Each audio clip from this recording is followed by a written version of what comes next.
We're just outside Nottingham in the ancient village of Cossall, which is in the Domesday Book. My name's Lou Winter and we're in the middle of our 35th year from inception of Trinity Farm Organics.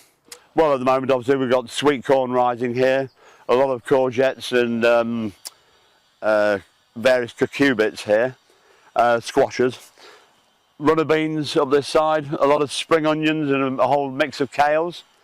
And then beyond that, of course, 8 polytunnels producing our aubergines, peppers, chilies, cucumbers, tomatoes, and a whole rack of salads, of course.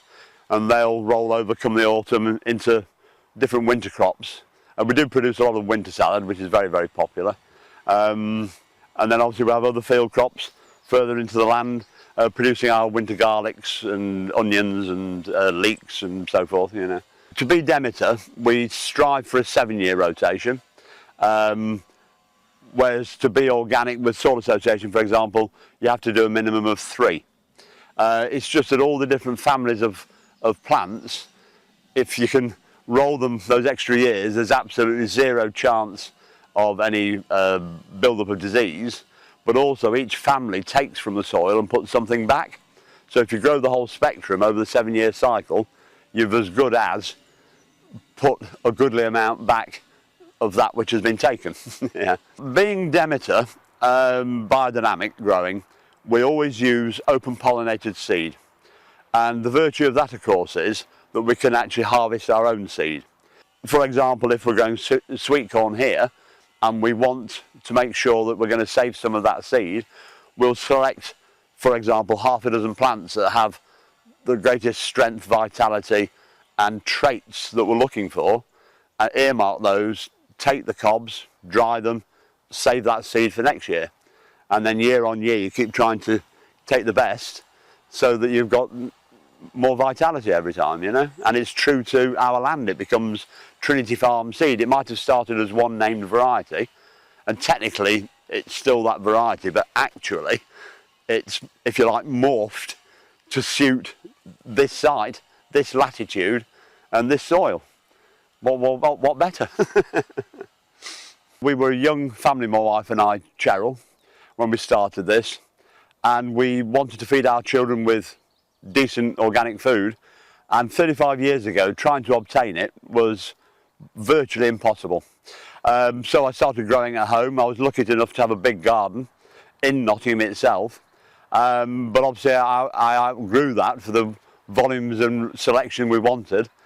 Cut a long story short, at the end of my 20s, age of 30, I walked out of my career, sold the house, moved here into a caravan with the kids, went off grid and started. We wanted change, and we decided that we'd be a part of that change.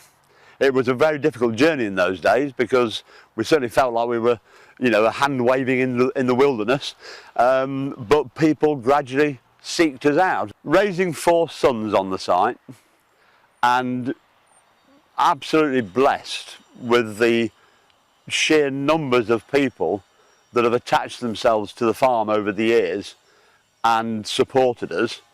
And I suppose the other thing that I'm extremely proud of is that we were able to attain the Demeter symbol, because it is the highest of all the organic symbols in the UK. It's a lifetime's work, I think is the way to put it. I would say about 50% of our demographic are those that are absolutely dedicated to want chemical-free food. The other 50% of our demographic are people who really aren't bothered about those issues, but the flavour and the quality of the product is so much better, and they do have a provenance, so they come here anyway. It's actually a nice balance. Organic North very kindly supply us with goods that we can't grow, your peaches, nectarines, import goods, etc., or English crops that we have a gap in our production, and then at the same time as dropping off for us, they kindly pick up some of our surpluses and take them back to distribute to other outlets. So it's quite a virtuous circle, really.